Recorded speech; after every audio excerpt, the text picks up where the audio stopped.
பூஞ்சோலை. ஓம் சாந்தி.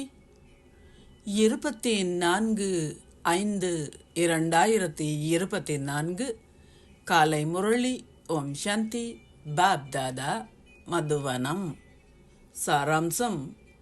இனிய குழந்தைகளே, ஆத்ம உணர்வுடைய தந்தை உங்களுக்கு ஆத்ம உணர்வுடையவர்கள் ஆகுவீர்களாக என்ற பாடத்தை கற்பிக்கின்றார்.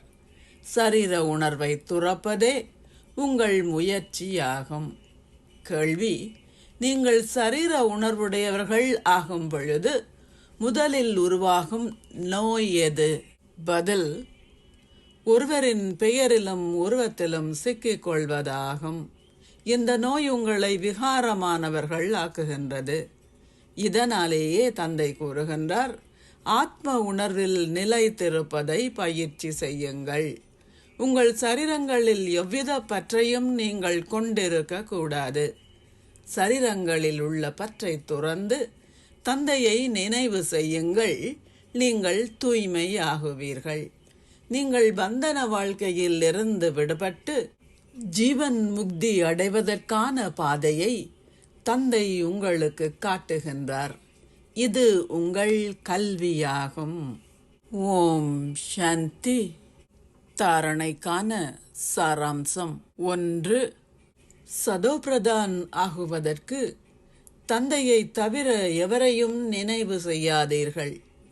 ஆத்ம உணர்வுடையவர்கள் ஆகுவதை பயிற்சி செய்யுங்கள்.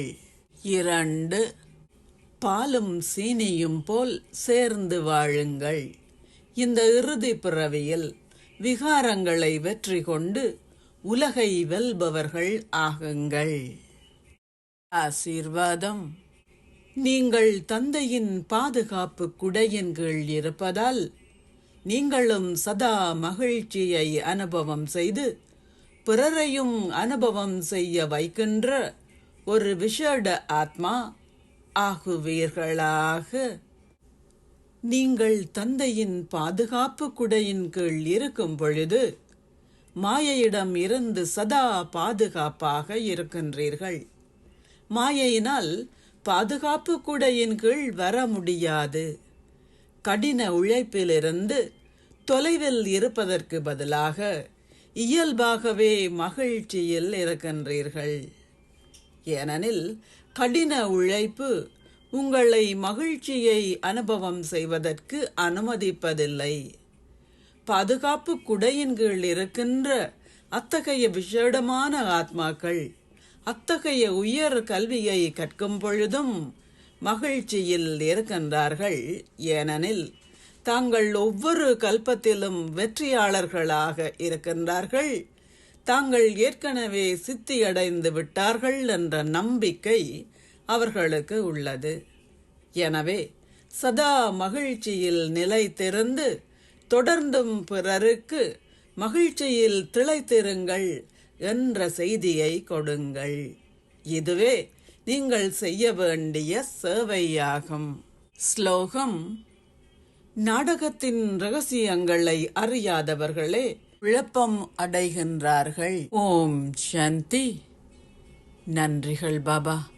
அமிர்த வேளையோகத்திலே அமுதம் போன்ற நினைவில் மூழ்கிடுவோம். காலை ஞான முரளி கற்று உன்வரவை உலகுக்கு உரைத்திடுவோம். கீதையின் ஞானத்தை அருள்பவரே,